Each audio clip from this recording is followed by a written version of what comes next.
Hello guys, welcome. Noor's here. So today we have multiple news and leaks about Samsung devices.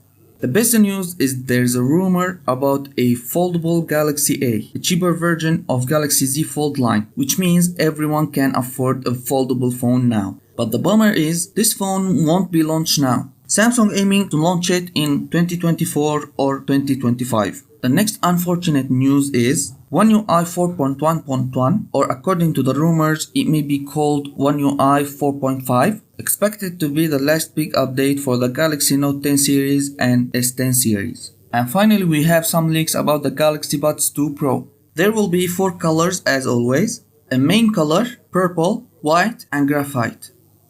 And they will have the design of Galaxy Buds Pro with material of Galaxy Buds 2. Also, there's a huge improvement in sound quality compared to Galaxy Buds Pro and improved ambient mode. Also will be more clear mic and black colored holes.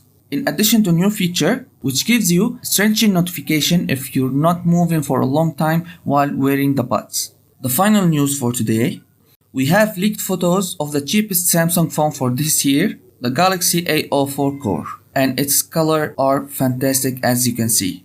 That's it for today guys, hope you enjoyed it. Please don't forget to subscribe and like the video. Thank you for watching, see you on the next one.